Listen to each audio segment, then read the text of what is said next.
માના ભગત ભગતજીના ગુણ ગાય છે. તે જ રાત્રે ભગતજી માના ભગતને આસને ફરી આવ્યા. તેમને જોઈ માના ભગતે આસન આપ્યું અને પછી પગે લાગીને કહ્યું, ભગતજી, હવે મને તમારો લગારે અવગુણ નથી. બીજા અવગુણ લેશે તે મરશે, પણ હું તો તમને ખરેખરા એકાંતિક જાણું છું. આટલી ઉપાધિ થઈ અને સાધુઓ કાઢી મૂક્યા અને સાધુ તમારે ત્યાં આવ્યા. તે તમારી લગારેક મરજી હોય તો બીજો સંપ્રદાય બાંધો એવી તમારી સત્તા છે. વળી તમારા સાધુ પણ બુદ્ધિમાન, વિદ્વાન અને સર્વ સાધુતાના લક્ષણે યુક્ત છે.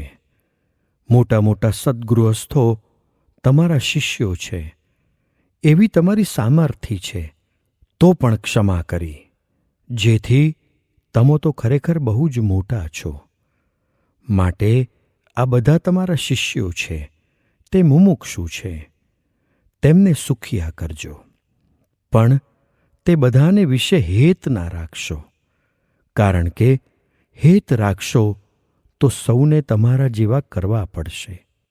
ત્યારે જ શ્રીજી મહારાજ અક્ષરધામમાં તેડી જશે. તે ઉપર શ્રીજી મહારાજે નૃસિંહાનંદ સ્વામીને કહી હતી તે વાત કરી કે ધ્યાનના કરનારાએ શિષ્ય ઉપર હેત ના રાખવું.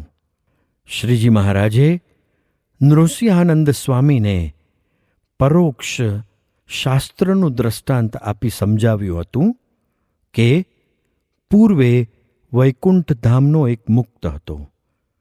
તે વૈકુંઠ પતિની ઈચ્છાએ કરીને પૃથ્વી ઉપર દેહ ધરીને આવ્યો. તે કોઈ સાથે હેત ન રાખે અને અખંડ ભજન કરે. પછી કેટલાક વર્ષે એક ગામમાં ચાતુર્માસ કરવા રહ્યો. ત્યારે તે ગામમાં એક ગૃહસ્થે તેની બહુ જ સેવા કરી. તેથી તેની ઉપર દયા લાવીને થોડી થોડી વાતો તે રોજ કરે. એમ તેને પોતાનો શિષ્ય કર્યો. પછી તો ગામના બીજા પણ કેટલાક ગૃહસ્થો તેના આધીન થયા અને સર્વને નિયમ આપ્યા. થોડે કાળે તેને દેહ મૂકવાનું થયું, એટલે પોતાના શિષ્યોને પાસે બોલાવી નિયમ ધર્મમાં રહેવાની શિખામણ આપી પોતે વૈકુંઠ ધામમાં ગયો. ત્યારે લક્ષ્મીનારાયણ ભગવાને તેને કહ્યું, જાઓ, તમે પેલા શિષ્ય કર્યા છે તેને એકાંતિક ધર્મ પમાડી લઈ આવો. એવી રીતે પાછા મોકલ્યા અને જન્મ લેવો પડ્યો અને પોતાના જેવો કરીને વૈકુંઠમાં લઈ ગયા. માટે તમારે પણ જેટલા શિષ્ય કર્યા હશે તે સર્વને એકાંતિક ધર્મ પમાડવો પડશે. માટે શિષ્યોમાં હેત ન કરશો. એ સાંભળી ભગતજી મંદ મંદ હસતાં બોલ્યા, બહુ સારું, જેમ તમે કહેશો તેમ કરીશું. પછી ત્ર્યંબકલાલે પૂછ્યું, ભગવાન વિના બીજામાં હેત થાય તેની શી ગતિ થાય? ત્યારે માના ભગતે ઉત્તર કર્યો, ગોપાળાનંદ સ્વામી તથા ચૈતન્યાનંદ સ્વામી એમ કહેતા કે જેમાં હેત હોય તે જ્યાં લઈ જાય ત્યાં જવું પડે. માટે ભગવાન તથા તેના પરમ એકાંતિક સંત વિના બીજામાં હેત ન કરવું અને જીવ પણ એમના વિના બીજે ન જડવો, એમ વાત કરી. એટલે ભગતજી કહે, વચનામૃતમાં પણ ભગવાને તેમના એકાંતિક સંત વિના બીજે હેત ન કરવું એવી કેટલીક વાત છે. એમ કહી કેટલાક વચનામૃત વંચાવ્યા. પછી પોતાને ઉતારે પધાર્યા. બીજે દિવસે સવારે હરિભક્તો ભગતજીના ઉતારે દર્શને ગયા. ત્યારે ભગતજીએ તેમને વાત કરી, તમારે માટે મારે 25 જન્મ ધરવા પડશે તો પણ તમને બધાને ચોખ્ખા કરીને અક્ષરધામમાં લઈ જઈશ, ત્યારે શાંતિ થશે. વળી શ્રીજી મહારાજે તો વચનામૃતમાં લખ્યું છે, કોઈ જન્મ ધરવાનું નિમિત્ત તો નથી, પણ એવું નિમિત્ત ઉત્પન્ન કરીને પણ ભગવદીના મધ્યમાં જન્મ લેવો શ્રેષ્ઠ છે. એમ ઘણી વાતો કરી. પછી ભગતજી મંદિરે દર્શન કરવા સૌ હરિભક્તો સાથે પધાર્યા. ત્યાં મંદિરના ચોકમાં પ્રભુદાસ કોઠારી અને યજ્ઞ પુરુષદાસજી બંને મળ્યા. તેમણે દર્શન કર્યા એટલે તેમને ઊભા રાખીને થોડી વાતો કરી રાજી કર્યા. એટલામાં હાથીભાઈ બાવાજી, પુરુષોત્તમ વગેરે ત્યાં આવ્યા. એટલે તેમને પણ તેમના સંકલ્પ અનુસાર કેટલીક વાતો કરી રાજી કર્યા.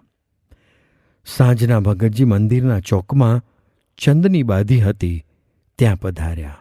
ત્યાં સ્વામી જાગા ભક્ત તથા બીજા હરિભક્તો બેઠા હતા. તેમને કેટલીક વાતો કરી. પછી મંદિરમાં દર્શન કરવા જતાં વૈદ્યરાજ વિશ્વનાથભાઈ તથા કાળીદાસે પૂછ્યું, પેલા બિચારા ધૂળીએ છે, તેને ક્યારે બોલાવવા છે? ત્યારે પોતે બોલ્યા, ત્યાં ભલે રહ્યા, અહીં આવશે તો ઠેકડા મારશે. એટલે વૈદ્યે કહ્યું, તમે જ રાખ્યા લાગે છે. ત્યારે ભગતજી હસીને બોલ્યા, મહારાજની ઈચ્છાથી રહ્યા છે, એમ કહી દર્શન કરી ઉતારે ગયા. નારણભાઈએ અઠે દ્વારકા કર્યું. બપોરે વસોવાળાને ઉતારે પધાર્યા. ત્યાં વસોના નારણભાઈ, જે ભાઈ સાહેબના કારભારી હતા, તેમને ઉદ્દેશીને ઘણી વાતો કરી તેમને વશ કરી લીધા. તેમણે તરત જ વર્તમાન ધરાવ્યા. નારાયણભાઈને અગાઉ ઘણાએ વર્તમાન ધરાવી સત્સંગી થવા માટે આગ્રહ કર્યો હતો, પરંતુ પોતાને જ્યાં સુધી સત્સંગમાં પ્રતીતિ ન આવે અને ધરાવેલા નિયમ દ્રઢ કરીને પાડી શકાય એવી પ્રેરણા આપનાર કોઈ સત્પુરુષ ન મળે ત્યાં સુધી વર્તમાન ન જ ધરાવવા એવું તેમણે નક્કી કર્યું હતું. પરંતુ ભગતજીના દર્શન માત્રથી શુદ્ધ મુમુક્ષુ હોવાથી અંતઃકરણની સર્વે વૃત્તિ તેમની મનોહર મૂર્તિમાં તણાઈ ગઈ અને ભગતજીની વાતો અંતરમાં સોંસરી ઉતરી ગઈ. ભગતજીનો આવો અદ્ભુત પ્રતાપ અને અંતઃકરણને સ્થિર કરી દેવાની શક્તિ જોઈ નારાયણભાઈ ગદગદ થઈ ગયા. પછી ભગતજી તેમને કોઠારે લઈ ગયા. ત્યાં કોઠારીશ્રીની પૂજા કરી ધોતિયા ઓઢાડ્યા અને તેમને હાથે ભગતજીની આજ્ઞાથી ફરી વર્તમાન ધરાવ્યા.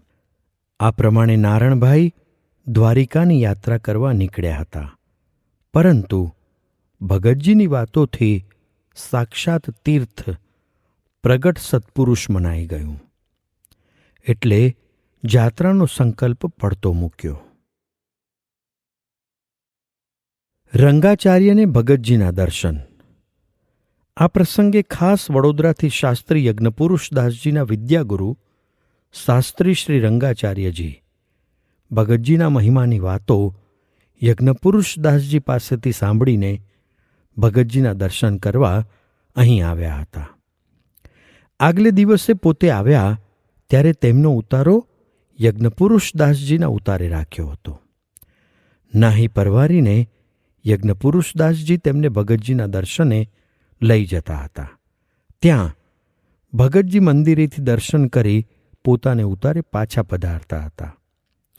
તે મંદિરના દરવાજા પાસે જ સામા મળ્યા.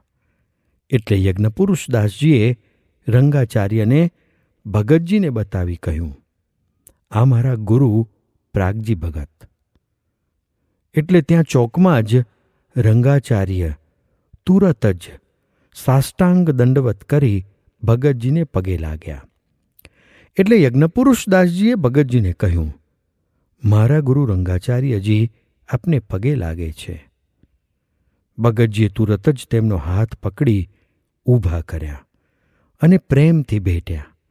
ભગતજીના પ્રથમ દર્શનથી જ તેમને ભગતજીની સ્થિતિની, બ્રહ્મ સ્વરૂપ સંતના લક્ષણોની જે વાતો શાસ્ત્રી યજ્ઞપુરુષદાસજીએ કહી હતી તે બધી જ તેમણે પ્રાગજી ભગતમાં પ્રત્યક્ષ નિહાળી અને ગદગદ થઈ ગયા. ભગતજી તેમના મનના સર્વ ભાવ સમજી ગયા અને વાંસો થાબડી કહ્યું, આવતીકાલે પ્રતિષ્ઠા વખતે જરૂર પધારજો. એમ કહી ભગતજી ત્યાંથી ઉતારે પધાર્યા. ભગતજીને રંગાચાર્યે દંડવત કર્યા. એ જાણી ભેખ બળી ઉઠ્યા.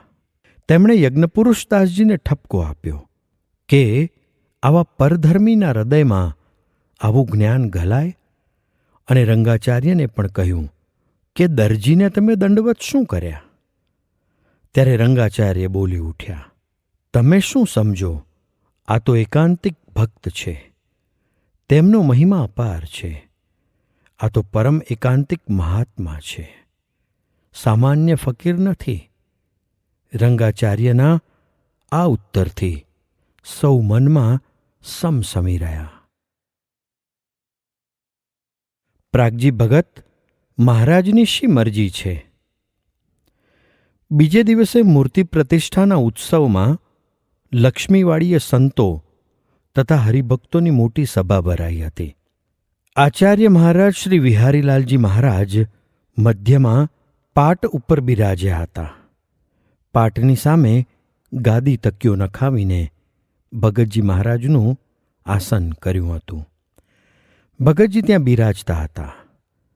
આ પ્રસંગે કંઈક વિક્ષેપ થશે એવું મહારાજશ્રીને જણાયાથી મહારાજે પૂછ્યું, પ્રાગજી ભગત, મહારાજની કેવી મરજી છે તે અંતર્વૃત્તિ કરીને જુઓ. ત્યારે ભગતજી બોલ્યા, જેટલું તમારે અને મારે છેટું છે એટલું જ મારે અને મહારાજને અક્ષરધામમાં છેટું છે. અને મહારાજની મરજી વિના સૂકું પાંદડું પણ હલવા સમર્થ નથી. મહારાજ બહુ જ રાજી છે અને એમની મરજીથી બધું નિર્વિઘ્ને પાર પડી જશે. એમ ભગતજીએ અતિ ઉત્સાહથી કહ્યું. ભગતજીની અલૌકિક બ્રહ્મસ્થિતિ અને શ્રીજી મહારાજ સાથેની પરમ એકતાનો ભાવ અને બ્રહ્મજ્ઞાનની વર્ષાથી શાસ્ત્રીજી મહારાજે જેવો તેમનો મહિમા કયો હતો તે સર્વ રંગાચાર્યને સાક્ષાત્પણે ભગતજીમાં તે દિવસે જણાયો. અને ખરેખર આ બ્રહ્મસ્થિતિવાળા પુરુષ છે એવી પ્રતીતિ તેમને થઈ. મૂર્તિ પ્રતિષ્ઠાનું કામ નિર્વિઘ્ને પૂરું થઈ ગયું એટલે ભગતજી આચાર્ય મહારાજ સાથે મંદિરે પધાર્યા અને ત્યાં ઠાકોરજીના દર્શન કરી સભામાં આવ્યા. સભામાં ચેષ્ટા, ધ્યાન વગેરે થઈ રહ્યા પછી પુરાણી નારાયણ ચરણદાસજી તથા શાસ્ત્રી યજ્ઞપુરુષદાસજીના સંકલ્પ પૂરા કરવા વાતો કરી. પછી ઉતારે આવતા રસ્તામાં પંડ્યા ઉલ્લાસરામભાઈએ યજ્ઞપુરુષદાસજી ભગતજીને આપવાની પ્રસાદી લાવ્યા હતા તે તેમને આપી. તે લઈ પોતે બહુ જ રાજી થયા અને ઉલ્લાસરામભાઈને માથે હાથ મૂક્યા. મૂર્તિ પ્રતિષ્ઠાના આ સમયમાં બીજી પણ એક અલૌકિક વાત બની. રાજકોટના પ્રકાંડ વિદ્વાન મહીધર શાસ્ત્રીએ લક્ષ્મીવાડીમાં ભરાયેલી સભામાં શાસ્ત્રાર્થ માટે આહ્વાન ફેંક્યું. પરંતુ આવા પ્રકાંડ વિદ્વાન સામે શાસ્ત્રાર્થમાં ઉતરવાની સંપ્રદાયના કોઈ વિદ્વાન સંતની હિંમત ન હતી. આજે તો સંપ્રદાયની લાજ જશે તેમ આચાર્ય મહારાજને પણ લાગ્યું. પરંતુ ભગતજીની પ્રેરક દ્રષ્ટિથી શાસ્ત્રી યજ્ઞપુરુષદાસજીએ શાસ્ત્રાર્થનું આહ્વાન ઝીલી લીધું. સૌના આશ્ચર્ય વચ્ચે તેમણે મહીધર શાસ્ત્રીને પરાસ્ત કર્યા. રંગાચાર્ય બોલી ઉઠ્યા, અસ્મિન સંપ્રદાય એકમેવ. ભગતજી અને આચાર્ય મહારાજ પણ ખૂબ જ પ્રસન્ન થયા.